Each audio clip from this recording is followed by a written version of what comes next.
Thank you, Matthew. Michael?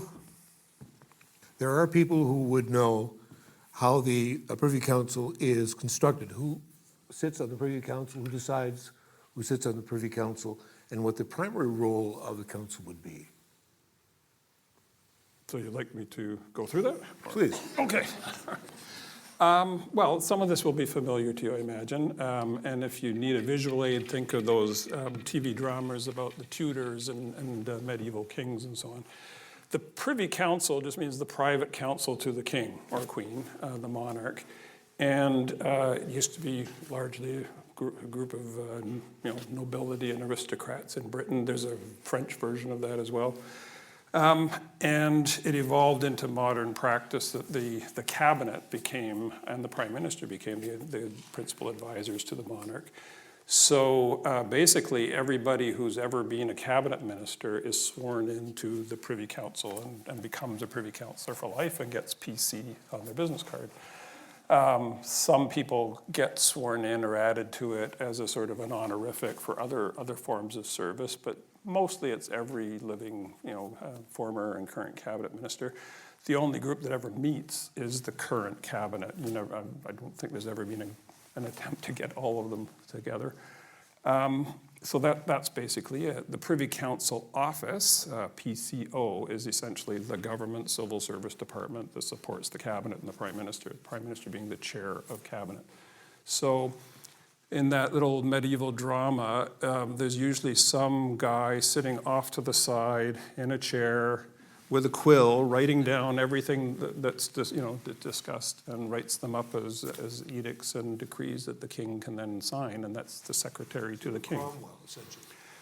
I guess In so. Hilary Mantel's book. Well, he was trying to get this. I'm going to get this wrong, and I'll get corrected on Facebook tonight. But there was also Stephen. I think was the character that he was always feuding with. Cromwell was more like the prime minister. Anyway, yeah, some of those careers didn't end well if they fell out of favor. It was harsh. So that's basically it. The PCO is basically the Prime Minister's department. Every minister has a department, the Minister of Agriculture, the Minister of Transport, the Minister of Fisheries. PCO is about 800 people that support the roles that a Prime Minister plays within cabinet, within government. And Matthew mentioned this in passing. You served in the Privy Council, Mulroney, Campbell, Chrétien, Martin, Harper, Trudeau. Yep. Now, some of those were relatively brief terms, but I was thinking today, getting ready to talk to you, that if you're making a transition, and for the purposes of brevity, with all due respect to Ms. Campbell, we'll just go from Mulroney to Chrétien. Centrist candidates, centrist prime ministers both, little to pick and choose in terms of overall political philosophy.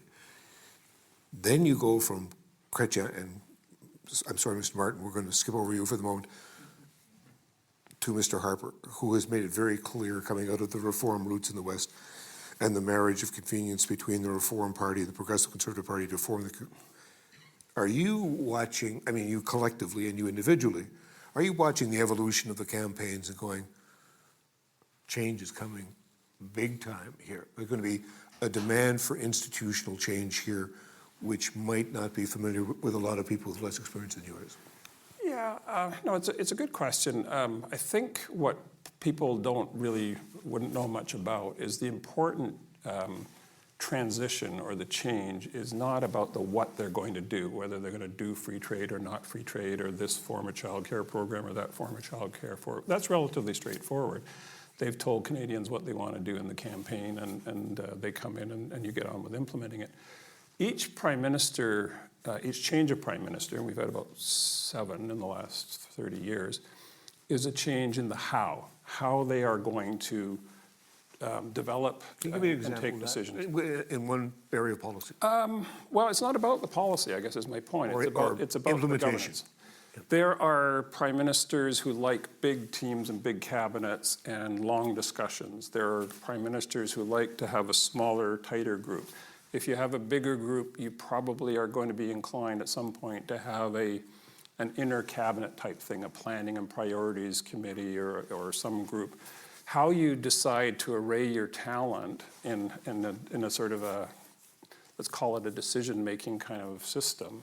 It's really important. It sends signals about what's important to you. If you have a cabinet committee on climate change, that's a signal to Canadians. How you group different issues is going to create some synergies and some gaps and so on. One of my sort of standard lines is the scarcest resource in Ottawa is time. You can spend money you don't have, you just have to borrow it. And you can create political capital by doing things that, that voters respond to. You cannot add to the time limit. There's 168 hours in the week. You're probably in Ottawa 30 weeks a year.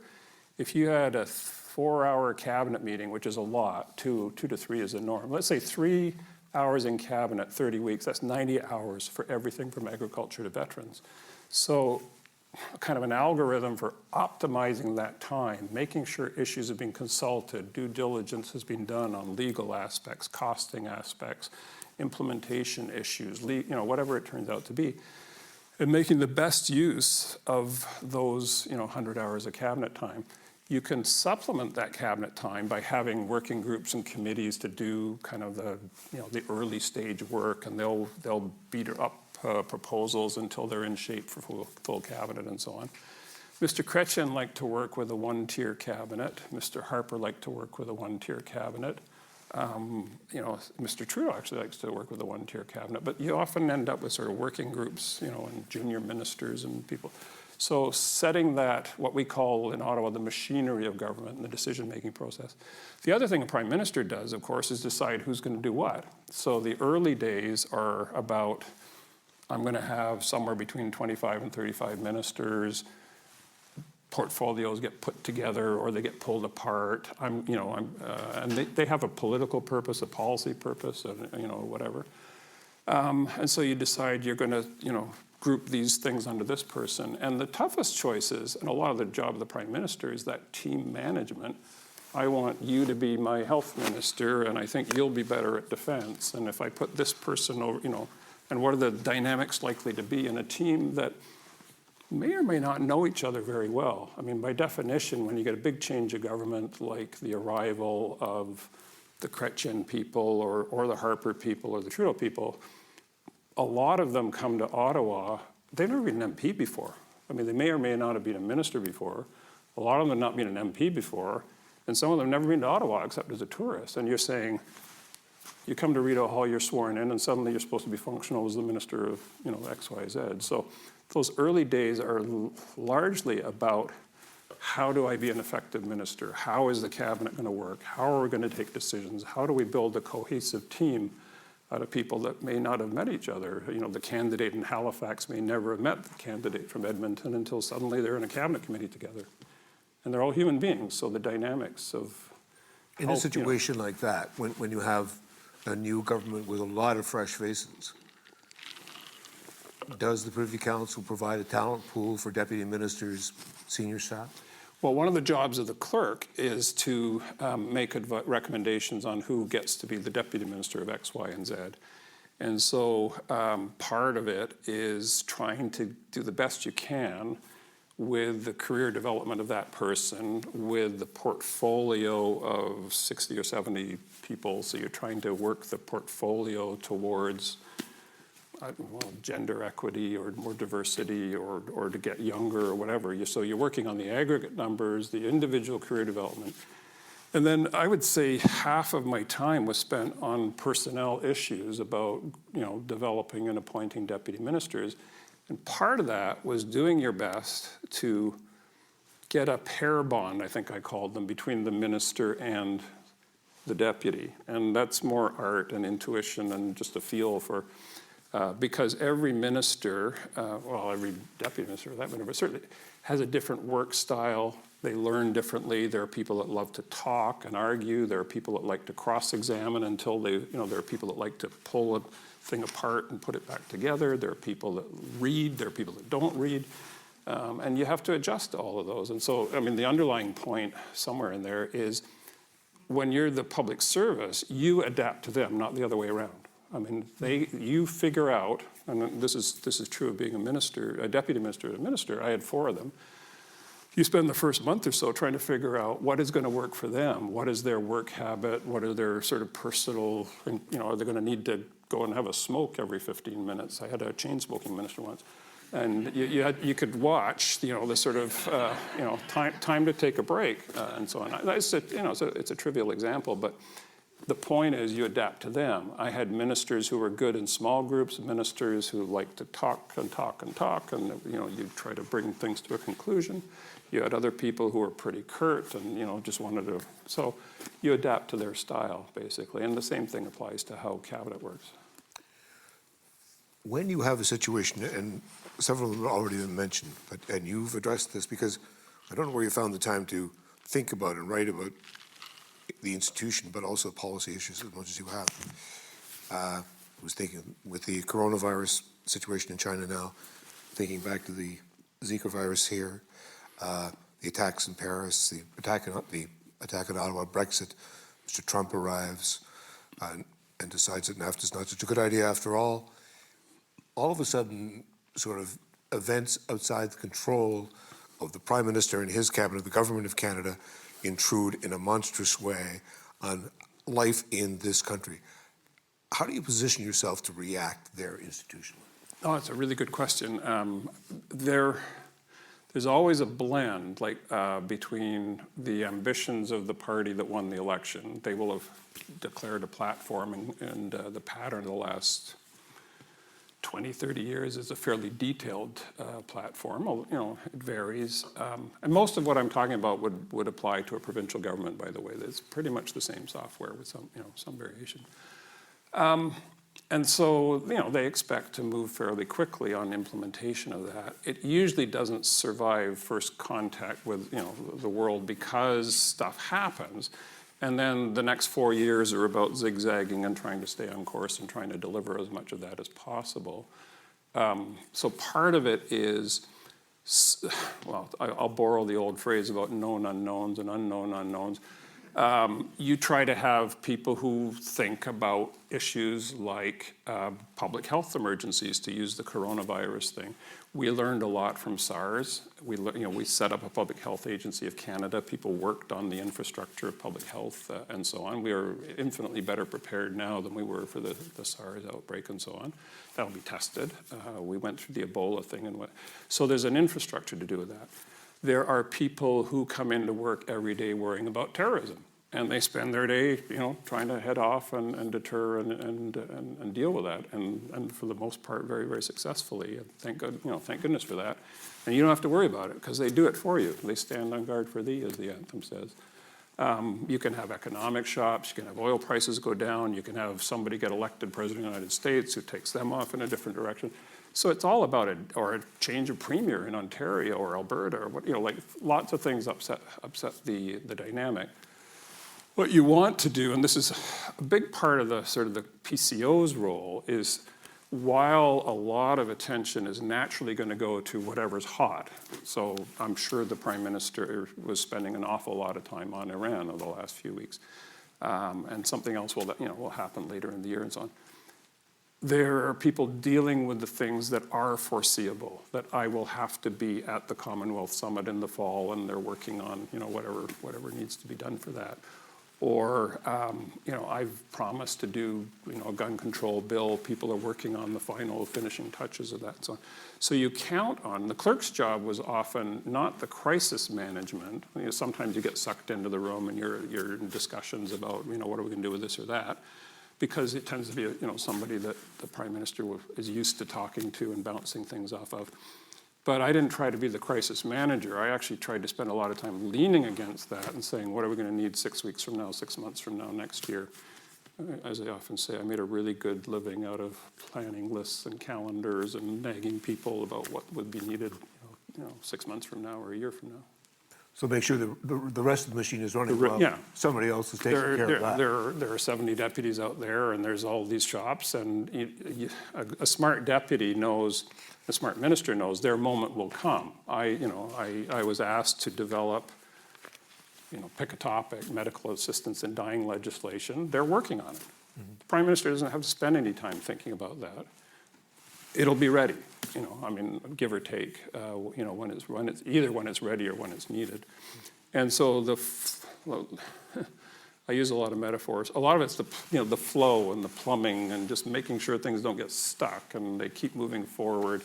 Some things need a lot of consultation and outreach, and some things are pretty cooked. The decision on, once you've got the NAFTA agreement, you're either going to ratify it or you're not. Right? So, I mean, that's a relatively straightforward parliamentary exercise now. The negotiation over 2.5 years was a much more complicated thing to keep an eye on. So each deputy is a pair bond with a minister or some cluster, they now have, this is Canadian federal practice, a pretty good idea of these are the 6 things I'm supposed to be working on, and then they have a pretty good idea about what are the risks and contingencies that might happen in my world, and do I have the people and the systems that can respond fairly quickly to them. Stuff happens, and you get real shocks and surprises, but I always felt that probably 80% of the work we did was for entirely predictable deadlines and events. And I used to get really irritable in a nice way, I hope, with people where they would be the hero and want to, like you come in the last 48 hours and it's a bbig crisis to have something ready for a meeting. And you say, well, this meeting has been on the calendar for 11 months. Like, why didn't you come a lot earlier with, some kind of interim So you try to create processes within your department or within your system of gating and checking in and, how's it coming along? Do you have a first draft? What's your first thoughts on this? And it's a very, very iterative kind of process. It must require some of those briefs, incredible patience. I was thinking this afternoon that if anybody here is under 40, they won't remember this, and God bless you for it. I remember at work. Anybody here under 40? Oh, yes, Yeah, of course there are. Those are the few. people you're going to give advice to later. But I can remember when they finally figured out the constitutional and business, and Trudeau pair went over and I had that little meeting with the Queen. They signed the documents. I might have been the happiest guy in Canada. I didn't want to talk about what what minute part of that discussion applied to mainland Nova Scotia, which is my thing. And then NAFTA, it seemed like it lasted almost as long, and the ups and downs and back and forth. That, people handling those briefs, which go on a decade each, maybe, roughly? Yeah. Close, handy? That must be very difficult work. Well, there aren't that many of those kind of, ongoing perennials. What usually happens is people come in and out. You get a crew that works on some phase of it, and then they get, burned out or fed up and move on to do other things. You bring in other people. I came into the constitutional world for Charlottetown. I didn't do Meech. There was a group. There's a group that did Meech, and there's a psychological element to this. Like people, I'm going to say this a lot tonight, they're human beings.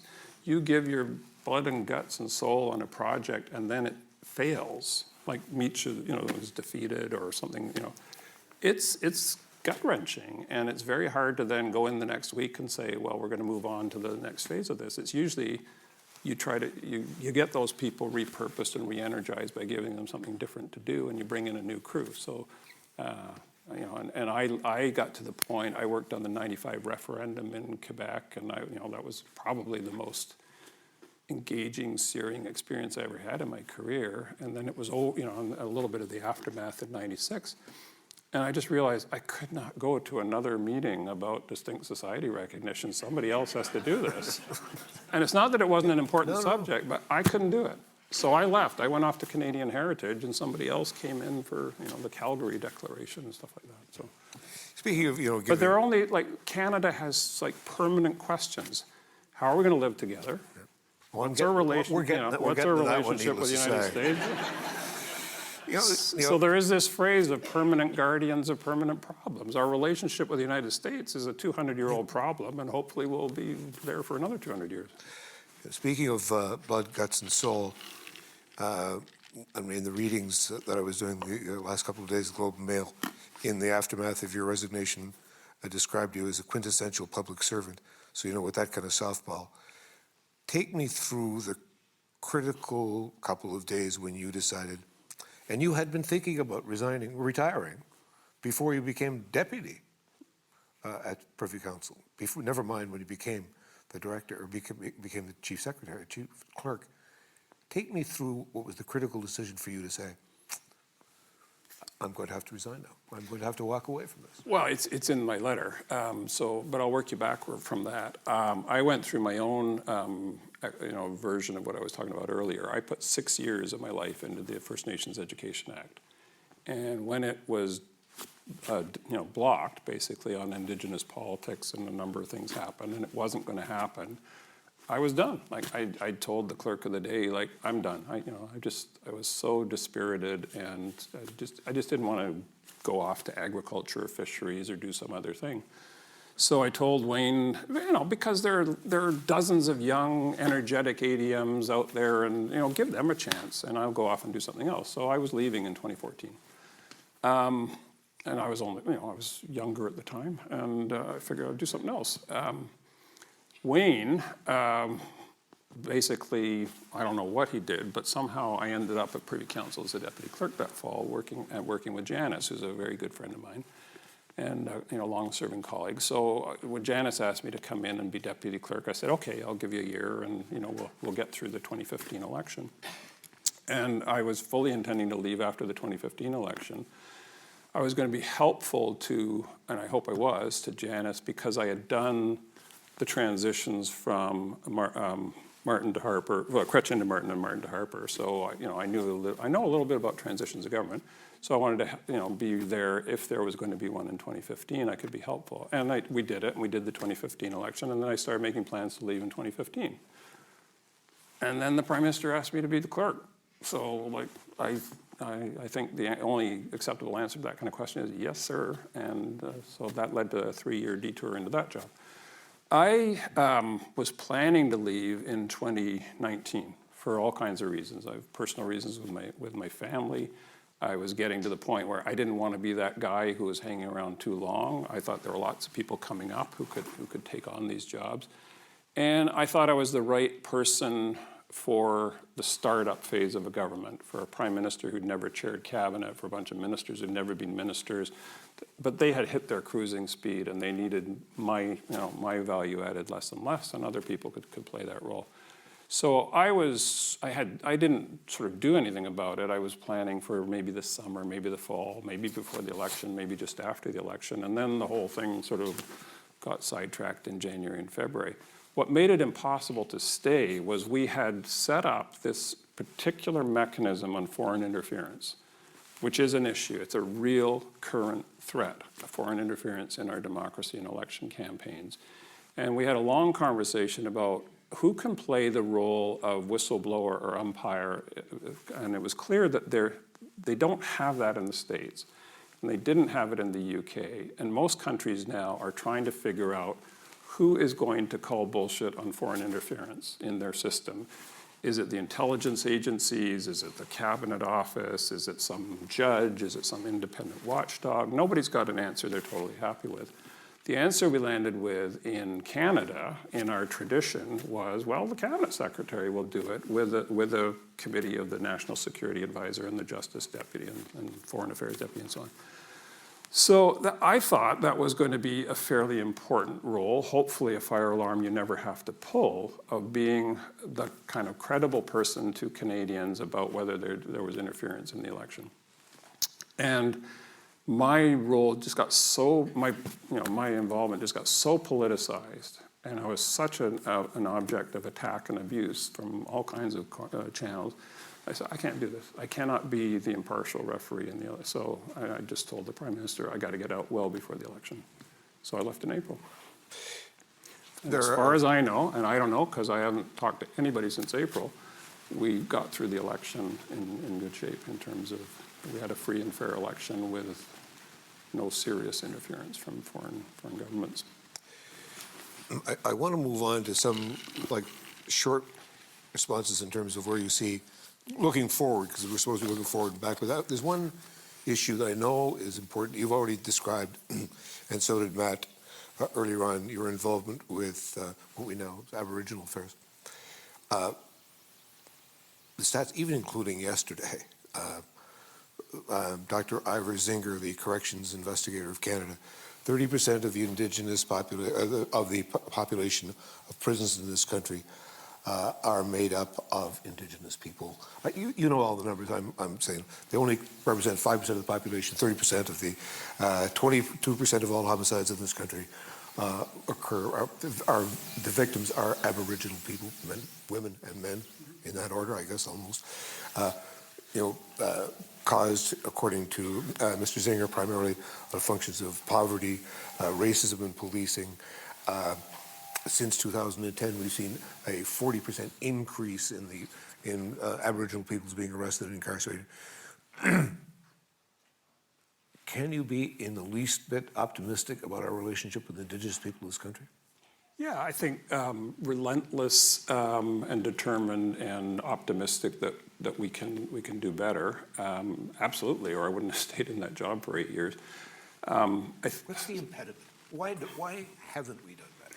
Well, part of it is perspective. So everything you said is true, and I don't want to be misunderstood. There is so much more to do. Those are totally unacceptable indicators, and everybody knows their version of them. There's a huge socioeconomic gap. There are all kinds of issues, and more needs to be done, and people need to continue to work on them.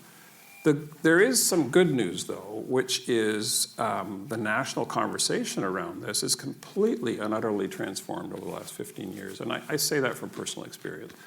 And I give a lot of credit to the Truth and Reconciliation Commission for doing that, but other people have played in.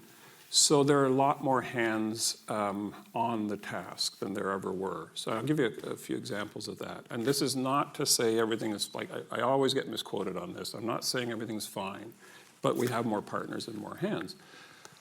When I started at what was then Indian Affairs and Northern Development, the attitude of most provincial governments was, they're Indians, they're federal, why are you talking to us? They were uncooperative on land issues, even though provinces control all the Crown land, forestry, mining, land use planning, and so on. So it was very difficult to make progress on any of the land settlements or additions to reserve or any of that sort of thing. I called out the Western premiers on this just last month. And the people that have policy programming expertise in how to do healthcare, childcare, primary and secondary education, water infrastructure, I go on and on and on, for the most part work in provincial governments and municipalities. And if you raised an issue of, could you help us with a First Nations reserve, it was like, oh, you're trying to offload a responsibility, you're trying to dump something on us. And those kind of partnerships were not really there. So we had this sort of weird little mini department in Ottawa trying to deliver a school system and a child welfare system and build houses and so on with very little of the infrastructure and expertise to do that, and do it with funding agreements, which is like one instrument in a government toolkit. Over time, and I give my ministers a lot of credit for that, and I give provincial premiers a lot of credit for that, that ice was broken, and now we have all kinds of partnership deals, made a lot of progress on a lot of the land issues. Small municipalities in Manitoba sharing water systems with reserves that are nearby, people working together on economic development projects and so on. None of this gets in the media because the media likes conflict stories. So they like the blockades and the obstacles and the negative stories, all of which happen.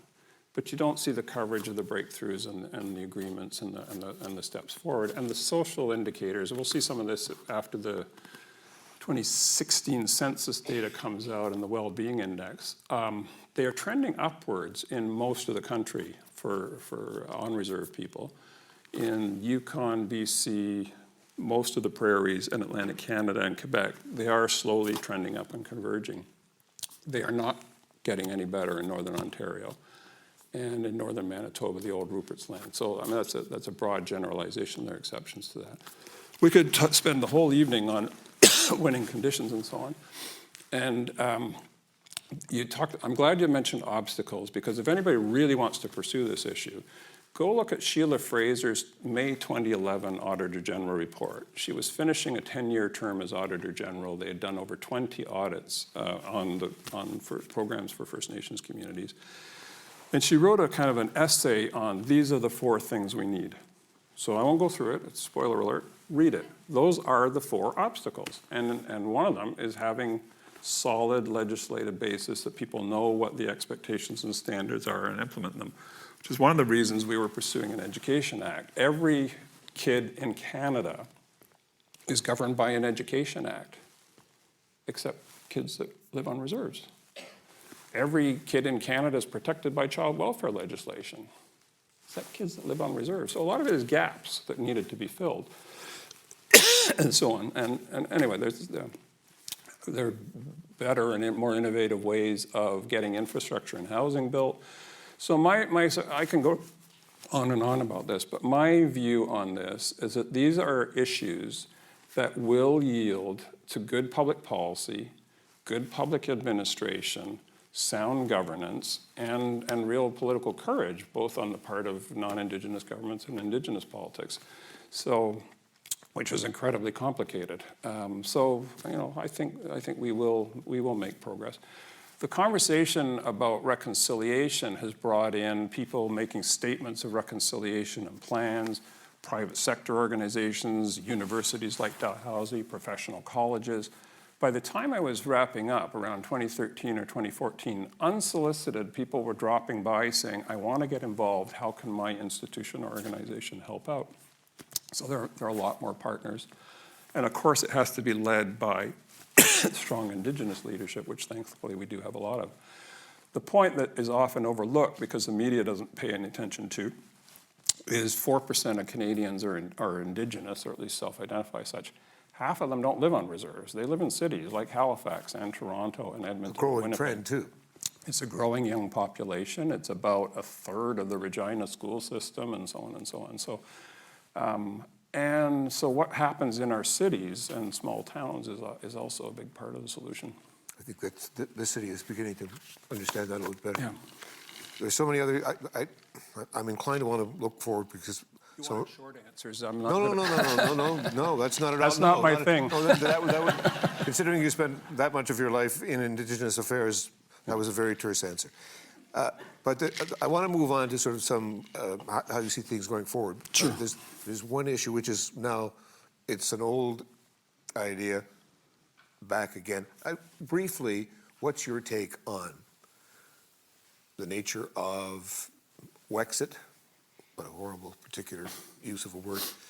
The current state of affairs and feelings in the province of Quebec, it has a kind of a déjà vu kind of quality to it.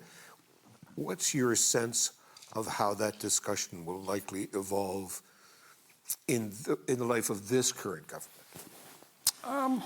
Well, that's a good question and a tricky one. I'm not asking you, I know you're loath to give the Prime Minister advice, but your experience would give you some sense of. Yeah, I think there's a number of things we could pursue there. Canada is an act of will to live together, of different languages, religions, ethnic and cultural backgrounds, and so on, which is a really stands out in the world when you look at other places and how they've dealt with similar issues.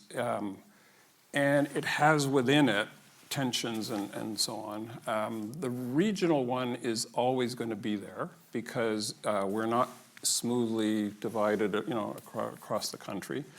Atlantic Canada's 4 provinces are, 6% of population, 6% of GDP. Ontario is big. There are 6 million people live in Toronto. So, the weighting is always going to be different, and people will get different governments over time. The point being, most parts of the country, and I think you can find the data on this, feel that they are not listened to or are not getting their fair share. Even Ontario made that argument under Dalton McGuinty. It's not a new argument coming from the West or the Atlantic or Quebec or whatever. In fact, we all agree that we're not getting our fair share or we're not listened to is probably in some ways a kind of unifying thing. I don't mean to make light of that because it means that the national government constantly has to be listening and vigilant and reaching out and never take things for granted. But I've come to the view, as I'm spending a lot of time on this, that we are a far more resilient country than the journalists and the pundits and the industry that works in this would think. We had a separatist government in Quebec for the best part of 20 years. We had a long batch in the 70s and 80s, and we had another batch in the 90s. we had 2 referendums on breaking up the country. So, I mean, a little bit of fussing about whether to have the RCMP or an Alberta provincial police force is pretty small kind of issue compared to an overtly separatist government driving towards independence, which seems to have cooled down. You would never take that for granted. You never take it for granted if you're the Prime Minister of the national government. I think it just means, and this would be a trend that would happen in any country, governments have to be listening and attentive and trying to be responsive. But at the end of the day, we're not 10 provinces and 3 territories. We are a nation that sometimes has to make national decisions. You're in NAFTA or you're not. You're having, you're having some policy as a national government, a national endeavor or not. We have probably, I think I could say this with some assurance, as a federation, I'm trying to figure out how different levels of government, we have the most creative, innovative set of arrangements for figuring out how people can compromise and live together, opting out, opting in, devolution, this, that, and the other. It's not neat, it's not tidy. It drives people who like consistency crazy. Why don't we treat everybody the same? We have these 2 versions of equity that will never get solved. One version of equity is you treat everybody exactly the same. And the other version of equity is you have to understand why I'm different and make accommodation of that. And governments always have to try to wrestle with that. And part of that is, is in federal-provincial relations as well. That's another long answer, but No, it isn't. so I'm going to sound. Subject. I will be trolled as complacent and not understanding the West, but I think it's a resilient country, and when you look at what other countries go through, where they have real problems, like nothing we're dealing with is of that magnitude. I want to look forward here a bit because I'm kind of loath to do it because it's such a huge can of worms. It's some of the material that I was looking at, and this is stuff that you have talked about in terms of. I know in working for the CBC for years that look at the change from analog to digital in one small, relatively speaking, company, where in fact you have to continue to do what you're doing with the people and the equipment you have, while theoretically you're having to rethink how you're going to do with new people and different technologies, et cetera, and so on, simultaneously. Now, you've given this a tremendous amount of thought as it applies to the civil service. Now, I can't imagine you coming up with it, but I'm looking to set up some of the questions, maybe for some of the younger people here, about how you see the transition from where we are now, sort of somewhere on the arc between analog and digital, and where we have to be in terms of the human component only. Who you recruit, how you recruit them, and how you retain them. Yeah, that's a huge topic. I refer people, if you're interested, the last of the 4 reports to the Prime Minister I did, which would be on the PCO website somewhere, has a couple of pages on this and how government has evolved over the last 20 or 30 years. So again, not to downplay some of the really interesting and disruptive things that are going on now. We have been on a path of technological evolution for a long time. People had to figure out what to do with the telephone, what would television do. The arrival of the internet in the mid-90s changed a lot of things. People wanted services online instead of going into government offices. If you're as old as I am, you remember having to line up to get your license plate stickers and, on a certain day. Lots of things happen in the service area. And we've gone from sort of, being able to download the application form and mail it in to actually being able to fill it out and file, online. And the service thing has kept pace. Public services have generally kept pace, and a lot of them are in provincial hands, of course, with what banks and other sort of service providers do. I set up a small company, so, for if anybody ever wants to hire me as a consultant. And I was registered, I did a name search and a registry and got a GST number in 7 minutes online. Done, right? And people just take that for granted now. I dealt with citizenship processes and birth certificates and so on. The service end of government has just got better and better and better, and the expectation that citizens have keeps rising. Now they want it on this. They want it 7/24 and mobile. So for the last 7 or 8 years, people have been going beyond websites to apps. And again, in my clerk's report, you can find all kinds of interesting things. I hope you've all got the Border app from CBSA, or you've got the Parks Canada app, or you've got the Canada Weather app, or like a lot of services have moved to that kind of environment, and they're available in both languages, in formats accessible to persons with disabilities, 7/24, 365, with almost no interruptions. And as it should be, but it's not really particularly newsworthy that we've done that. What's happening now, as I understand it, which is sketchy, is the arrival of predictive algorithms and machine learning will allow another wave of changes in the way things are done. They will affect all kinds of sort of processes in particular, healthcare, education, and so on. And they'll affect the way we organize and do things in government. One of my sort of common refrains is it's easy to get buy-in and support to improve the external services of government. MPs are happy if people are happy with Parks Canada, and that you can reserve your campground this summer online and do all those kinds of things. We have the highest rate of online tax filing in the world. We have the highest rate of online census participation in the world.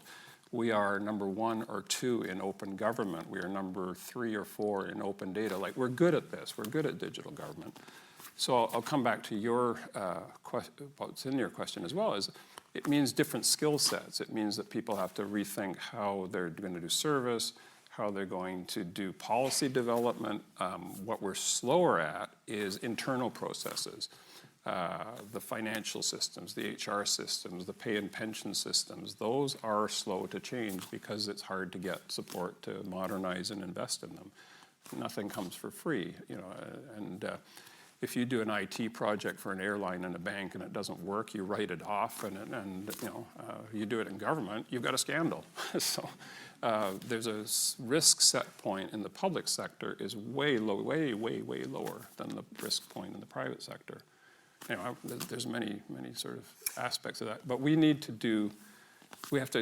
part of it is like you need data analysts, and you go and find people with a very specific skill set, but you also need middle and senior managers to understand what are the right questions to ask. So this has been pushed. Is the uptake good in the civil service? When you look at the last 5 years, the last decade, are bright young women, bright young men saying, yeah. So I'll just finish one thought, which is we set up with the Canada School of Public Service. Go to their website. They set up a digital academy so that they're training very specifically the skills for digital government for all kinds of people, including middle managers, senior managers, professional communities. What does it mean for people in communications? What does it mean for services and so on? So the digital academy is a good a good initiative. Most departments now have a chief digital officer. Most provincial governments have a chief digital officer. Most municipalities have a chief digital officer. It allows all kinds of cool partnerships between provincial, municipal, federal governments. The attitude changed about 10 years ago, and I think the Obama administration gets a lot of credit to this, is there's a way of thinking about it beforehand, was people within government with a few consultants would figure out, here's an online service, or here's something we're going to do, and they would work on it and they'd launch it and it would work or it wouldn't work. And now, increasingly what happens is you say what government has a lot of is data, authentic, reliable data in all kinds, thousands and thousands of data sets of all sorts of stuff. Throw the data out there and let people create their own apps and ways to use it. And that has generated, it's something that the Cameron government did in the UK, it's something that the Macron government's doing in France now. And we've been able to just through more, instead of coming with a really preconceived idea, people are developing, applications for, reporting potholes in the street so that, they get fixed more quickly. And that's a trivial example, but there are many, many, many versions of that. So, I mean, government's about, if you're in public administration, it's about managing money, people, and information. We're very good at managing money. People management, a lot to be desired, and we can talk about that. And the skill set we really need to develop is how we manage information, because government is, and public institutions are among the largest holders of data that we have. That covers about a third of the questions that I have. Don't worry, I'm sure that the No, and we are going to, as we promised, turn it over to the adjudicated questions from the audience, as opposed to, thank God I don't get to decide and to point at people. So have we explained how this is going to work, Matthew, Mark 1? Not yet, you can. Why don't you? And I'll get this thing booted up while you're doing that. Should explain that we can't see any of you because you all decided to sit at the back. And We're not even sure there's anybody here. No. We got it tacky to ourselves for a little while. Okay, so if you'd like to ask a question, very easy. Take out your mobile phone or whatever device you have on you. You can log in your browser to slido.com. You can see the URL up on the screen behind the two gentlemen to my right, to your left. And enter the event code IPAC, IPAC, and you can just type in your question with your thumbs. You'll be able to see questions coming in, and you can upvote questions that you find interesting. And Don will eventually see a list. After Matthew fixes that so I can report. He'll see the questions, and he'll get to choose his favorites. So, all right, there's a couple coming in now. So why don't you can ask maybe I'm going to ask one more while the others begin to One more quick populate. question, just to give people a chance to sort of get their phones on.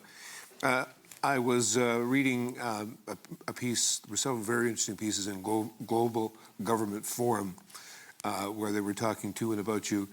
And you and I talked about this briefly before we actually sat down. And I quote, in most countries, some parts of the population have felt somewhat disenfranchised or alienated. They felt that the political system or the economy are not responsive to them and not helping them move ahead. And the potential of this to boil over and impact democracy is significant. And you say that responsiveness is the key. What's responsiveness in this context? Yeah, that's a good question. I think I meant it's a blend of from the political system. So I'm straying into sort of elected governments and the choices they make. But I think that there's a piece of it, and I'll start there, which is also about the public service and public administration entities. The models of getting together with experts in a boardroom and cooking up a policy and then releasing it with a communications plan, like that doesn't work. It doesn't work in any field. You now have to have skills in engagement and deliberation and trying to turn things into actionable choices that a cabinet can make, and then you try to build some consensus and buy-in that at least people may not like the policy, but they will feel the process that got there was at least reasonably fair and inclusive. Because the trend in parallel was if people didn't like a policy, like I don't like cannabis legalization, or I don't like, pick any topic, they'd attack the process and they'd say, well, you didn't listen to me. I wasn't included. This was a rigged process. It was elitist. It was Laurentian. It was, whatever. So it's important to design processes that people will see as ultimately legitimate, even, and that the outcome will be accepted by most people, even if it's not exactly their preference.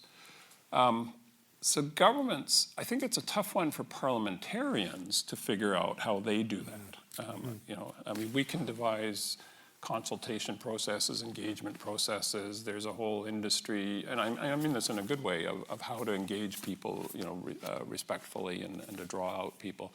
At the end of the day, though, it's not a let's all vote on Slido kind of thing. It's a parliamentary democracy. Parliament has to make choices for the country, and cabinets have to make choices to what to put before Parliament.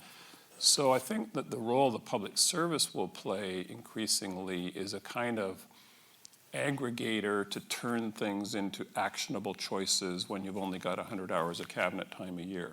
So there's just so much information, so many issues, so many choices, so many possibilities, and turning those into actionable decisions really is the kind of policy role that government will continue to rely on, because nobody else is going to do it for you. Academics have their role in this. Interest groups and advocacy groups have their role, and NGOs have their role, unions have their role. Everybody is after something. How to mediate and aggregate and turn those into choices, that's a particular kind of role. The politicians have to tap in and understand what's going on. The populist sort of, I'm mad as hell and I'm not going to take it anymore thing was clearly going on. It's part of the Brexit, fuel. It was part of what was going on with right-wing anti-immigrant politics in France and Germany and Italy. It's a volatile mix, and people can turn on the system. And the most obvious manifestation is in the United States, where the most serious thing going on is probably not that particular president, but an entire breakdown of confidence that people have in the way they're governed. First question. You said some ministers join cabinet inexperienced and are human. How did you and the... They're all human. They're all human. How did you and the PCO develop them as leaders? How did you personally learn to develop leaders? I didn't deal with every minister as sort of an equal kind of measure. The primary relationship that any one minister would have would be with his or her deputy minister. And part of the role a deputy minister plays is to try to support that particular minister. And sometimes there's an element of like really high-end executive coaching involved in that. Sometimes, they're humans. Some of them are insecure and need reassurance. Some of them are way too confident and need to be talked down a little bit. Some of them like to fight with their colleagues. Some of them are conflict avoiders and roll over too easily. So there's a lot of coaching involved in developing those relationships. Sometimes they work, sometimes they don't. The chemistry between a minister and a deputy is quite variable. And sometimes they don't get along. And one of the things I had to do as a clerk 3 or 4 times a year sometimes was say, okay, I got that one wrong. Those 2 people are not going to be able to work effectively. I'll move this person over there, and try to keep up with that. And much as the Prime Minister would go, once or twice a year, well, actually, that person's not really working out as much as I hoped in that portfolio. Maybe they'll do better somewhere else, or rare occasions out of cabinet altogether. So magic wand time here. So what would happen as clerk is sometimes ministers would come to me and they'd say, I have a problem with my deputy, or I have a problem with my colleague, or I have a problem with PMO, or I have a problem, and they would turn to me for kind of like, what's your, you seem to know about this governance business, or, what's your advice? So I did have conversations with some ministers, especially in the early days, about how to be a more effective minister, or how to get out of a particular problem. Not about the policy, although I had a few of those, but more about sort of relationship management, how to do it, and the skill set, and how to be better at the job. So we're going to give you the magic wand here, and you get absolute power for whatever period of time is necessary. What's one change to the public service you wish you could have made? Oh, how big is that wand? You always leave with unfinished business. That's, you sort of, I remember talking to my predecessors about that. You start on day one and you slog away and you run around doing as many things as you can, between crisis and driving the agenda. And I spent a lot of time on public service issues. And I'm satisfied I got a lot of things done that I wanted to do. I would have liked to have pushed further on mental health issues, but I feel very confident that's in good hands with the current leadership in the senior management area. We were just starting to really get into the harassment and bullying issues, and I would have liked to have been there to see some of that a bit more. But I'm confident that my successors will deal with that. The change, and I said this at a parliamentary committee and I got in trouble, so I may as well do it again. And this may be a federal comment. I honestly don't know, what the law is in Nova Scotia or Quebec or Alberta. But the underlying employment law makes it almost impossible to fire somebody for misconduct or mismanagement. It has to be so egregious, and it takes 2 years. If somebody uses all of their recourse, which should exist, it's 2 years. And most middle managers just don't have the stomach for it. So if they have a toxic employee or a performance problem, they manage around it, they hope the person goes somewhere else, and they kind of work around it. And so I just think the system would be better off behaviorally and performance if we acknowledge that out of 269,000 people, not all of them are up to the job, and it should be a little easier than establishing cause. Now, the lawyers can correct me on that. And the last thing you want is then the threat of firing to become a new instrument of bullying, that a toxic boss then threatens to fire somebody. So it has to be balanced with recourse and transparency and that sort of thing. But I think we're clever enough in this country to find a model where a small percentage of behavioral and toxic conduct problems, the Me Too is a good example, of that, and harassment and bullying bosses are weeded out. And underperformers, like everybody who's worked in the public service has worked in an environment where they know there's somebody in the team who's not pulling their weight, and therefore everybody else has to work that much harder. And probably most workplaces. I think we should be able to say, thanks for showing up, here's a generous severance, you'll be better at something else. Here's a question I know you won't answer, but I'll ask you anyway because it's right here in front of me. What Prime Minister did you enjoy working with the most and why? I'm not going to answer that. I knew you wouldn't. What advice would you give to the youth? I'll give you an answer, not the answer. Okay. An answer, which is that nobody gets to that job if they aren't a really interesting, gifted politician. And I just feel so blessed that I had close working relationships with 4 or 5 of them, frankly, and I got to know some of them. I spent a lot of time with Joe Clark as a minister. I spent a lot of time with the 3 that you mentioned before.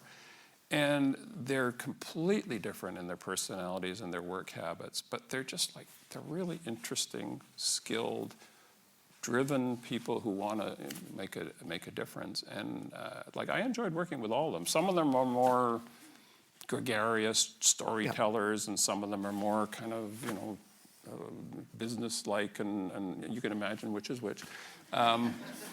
But it's such a privilege to be in a small room with 4 people having those conversations that, They sometimes surprise you too, don't they? And they surprise you. And what often happens, and this is true of ministers as well, is that they have a public persona for the House or for politics, and the way they conduct themselves in a more private meeting is completely different.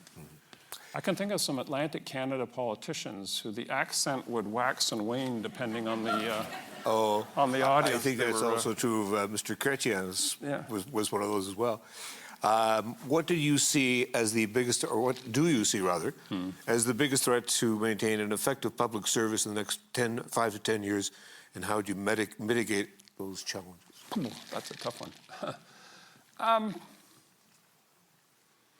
Overall, I have a lot of confidence that we have the people and the kind of the skill set, and more importantly, the values of sort of being humble and trying to always do better and learn from her. And we have God knows, a lot of feedback loops that tell us woulda, shoulda, coulda done things better. And as frustrating as that can be to live with sometimes, I'm glad we have them.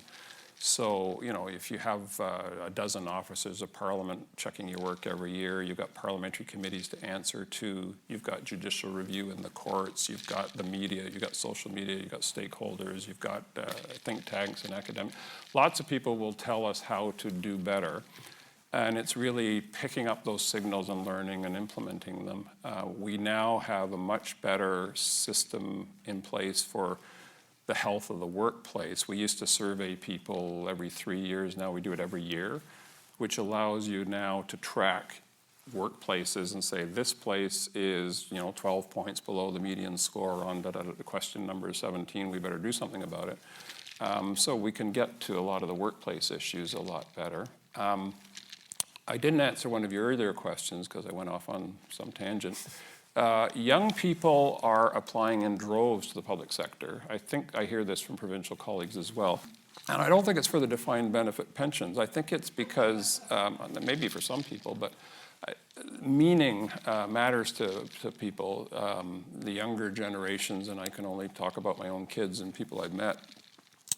Serving your country, serving your community, making the world a little bit better, making your country a little bit better is still our best sales pitch because you can do it. And then if you're in a professional career, if you're an engineer, a lawyer, financial manager, a computer science person or whatever, the most interesting work done in the country is in the federal government. So the professional streams are also worth pursuing as well.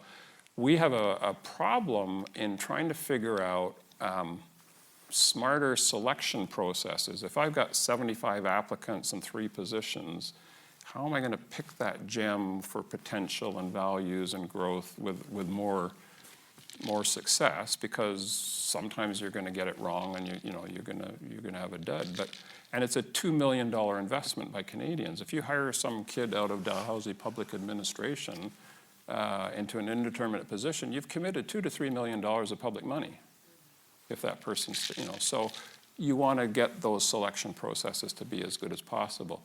We tended to lean on credentials, like I've got the pieces of paper and the diplomas or the experience, and I think increasingly what we're going to have to spot is potential, and that's harder to measure, obviously. So the work in the sort of the personnel field on how to find people, how to grow people, kind of drifting back to your other question, what we'll have to be is faster and more adaptive, moving the people and money and information from one thing to another because the pace that Canadians expect will be faster. And we're built for stability and continuity. We're not built to be, and you don't want your public sector to completely overreact to, there was a headline yesterday, so I'm going to build a whole new government department, or panic or overreact. I remember my anecdote on this one is there was a Globe and Mail story about small business regulation, or they ran a series on it. It was a few years ago. And it led to a whole paper burden reduction exercise. We've got to get rid of as much regulation as we can. Then the Globe and Mail ran a story about lead in toys coming from China. And it's like, we've got to have more inspectors and more regulation in the toy sector as fast as possible. So if you can oversteer, you can overreact, you can be too responsive and too jittery. We're built for some continuity and stability, and that proved itself in the global financial crisis in 2008. But you've also got to be responsive and spot the signals of this is a new thing, and we have to understand it and deal with it. Here's a central question in the country. We were going to ask them to ask some questions. I should have stayed home, clearly. How do you see a country so reliant on natural resources how do you see a country so reliant on natural resources taking a real leadership role internationally when it comes to climate change? That's another good one. There's lots of natural resources. There's forestry, there's fisheries, there's agriculture. There are countries that have essentially no natural resources that maintain a very high economic life and standard of living, from the Netherlands to Singapore to, I can go round and round. We have a particular kind of blessing here, which is we have a very strong, educated labor force, and most Canadians work in the service sector, over 2/3 of them. And we're really, really good, increasingly good at things that will matter. So Canada is one of the world leaders in digital technology, artificial intelligence, quantum computing, and things like that. Aerospace, space telescopes, we are in a lot of those industries or sectors that are growing.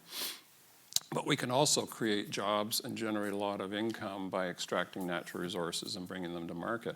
We're going to have to do it in a sustainable way, and we're going to have to do it in a way that's aligned with our climate change targets and goals. And that's going to be a tough transition from a hydrocarbon kind of sector to renewables and other things. But in some way you must be optimistic because the political will in the population, and it's identified. You could see, the number of people who identify with the green elements of the more traditional parties, never mind the Green Party itself. There's a political will amongst the people. Yeah, it's Maybe also, more about that. it's just smart economics. This isn't running against the economy in that sense. And a lot of people in the sort of hydrocarbon industry understand this, the ones that work for the big global companies and so on.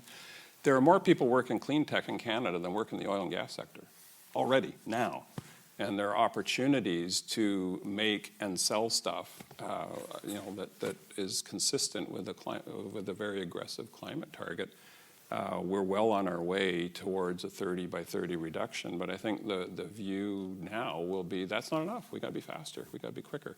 And that just means breaking down problems and figuring out what are we going to do in the transportation sector? What are we going to do in the housing and building sector? What are we going to, it's not all about electric cars and stuff like that. But the world has pretty much made that decision to move on. The auto industry has made its decision. They're out of hydrocarbons by 2030 globally, and they are making massive investments in that. And a lot of other, there was something like 20 times more investment in the clean tech and renewable sector than in oil and gas in the world last year. People are already making those adjustments. Financial markets, institutional investors, firms like BlackRock are getting out of hydrocarbons. So like that ship has sailed, to use a nautical metaphor here in Halifax. And what we have to do is not worry about those companies so much as the communities, the workers, and the social infrastructure of communities where people have come in and worked hard and built something for their families. A very important issue, and something I know that you've also thought about, written about, spoken about, and done things about. Over the course of your career, you've seen increasing efforts to foster a diverse public service. How have you seen this change and how the work is actually done? Okay, when you first arrived in Ottawa, how old were you when you first had your first civil service job in Ottawa? 23. What year? I was born in 1957, 1981, I showed up in Ottawa. So yeah, as a 23-year-old. Different faces in the public service. Oh yeah, absolutely. Yeah. How has that impacted the way it works? It's gone through different phases, and some people will, in terms of emphasis, but the trend line has been to an arc of history towards greater inclusion. There was at one time much more emphasis on linguistic communities. We talked about New Brunswick earlier, and people counting noses in terms of people from linguistic backgrounds and competencies and so on, and that's still important. We still have a commitment to linguistic duality. Then gender was a big issue in the 1990s, and we've made enormous progress. The federal public service is 56% female now, and we're about parity now in senior executives, and there's still work to be done. I spent a lot of time working on particular things like the security and intelligence community, the financial community, and so on, so that it would be, there were particular pockets that still needed work on gender. Inclusion of all kinds of other aspects of, reflecting Canada. Some of that will take care of itself because you just have to see a class in, Dalhousie, my daughter's at University of Toronto. It's a diverse student population. We hire them. The public service will become more diverse and inclusive. I was very proud to have delivered the apology for how we treated LGBT employees in the past, where you could be blackmailed and lose your security clearance for being gay in as late as the 1980s. And that has completely and utterly changed, and so on. But now there's an aspect of, and Indigenous is a whole other topic, and we've tried to make sure that people who decide their best way to serve is to join the Crown, which is not an easy thing to do for some people, get development and support, and we certainly spent some time on that. Now, the interesting thing that comes up is generational diversity. A typical large workforce will have 4 generations in it. Baby boomers like me, well, numbers are dwindling, Xers and whatever, and millennials and so on. And, not to caricature, but yeah, they think differently, work differently, expectations are different, career paths are different, and so on.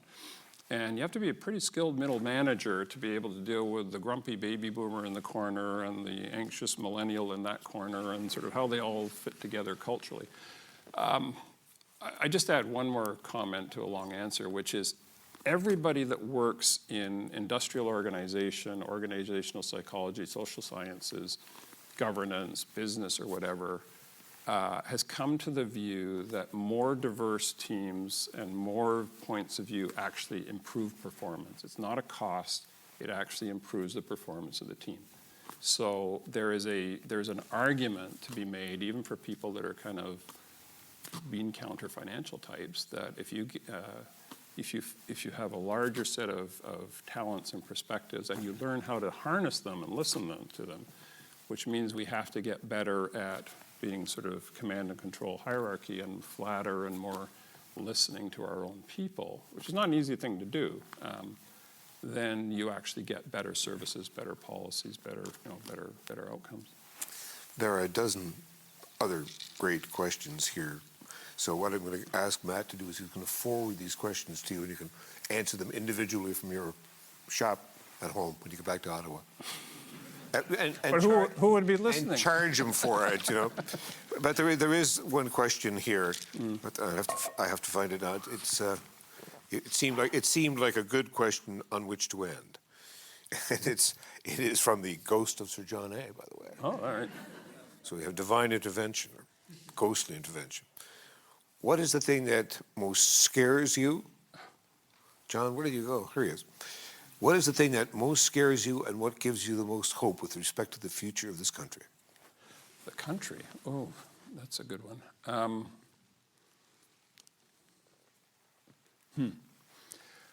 I have a lot of confidence in the country. I think it is a remarkable place. Probably the greatest threat to our continuing to be one of the most successful countries in the world. We're safe, we're prosperous, we're secure, we're good at all kinds of things, would be actually a little bit of taking it for granted and a little bit of complacency. I think, you know, every generation has to work at it and has to commit you know, to serving and to finding the right mix of policy and government and administration and competence, and finding ways, these perennial problems about how are French and English going to live together, how are we going to deal with a diversity of regions, urban, you know, like we have to continue, like you can never take it for granted, but it is a resilient country. I think the things that I would worry about would probably be things that come from the outside in that sense, you know, like it's kind of, I'm of a generation that is a proponent of a rules-based international system with respectful, you know, relationships among countries. I'm a fan of democracy, the rule of law, a free press, you know, and any number of things. And it's kind of dismaying to see the grand old democracies like the United States and other countries kind of retreating into autocracy. What's happening in China, what's happening in Russia, Hungary, Turkey, Poland, Brazil are sliding back to a much more autocratic and you know, less inclusive way of governing themselves, and that worries me. I don't know if, you know, you tell me whether Canada is vulnerable to that kind of, you know, I'm mad as hell populism and let's blame the immigrants. I don't think we're that vulnerable. I'm not worried about that as much as maybe I should be.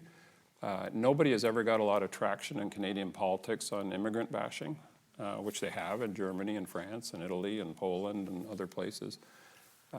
So it'll be, and then, you know, I mean, to end on a fairly obvious note, we got to get a grip on climate, or you know, the world that my daughter and the next generation grow up in is going to be very, very different than the one that we did.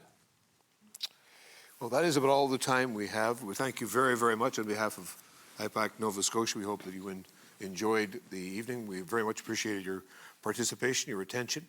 I'd also like to thank Dalhousie University, who sponsored the event. Thanks to Neptune for hosting us. Our event coordinators were Lauren Wilding and Vanilla Dandamoody. And of course, thank you, Michael, very much for stopping by to visit us here in Halifax. We look forward to seeing you again sometime.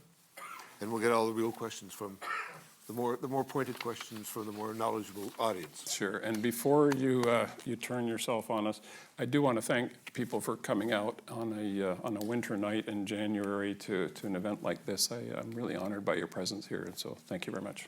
Thank you, Michael.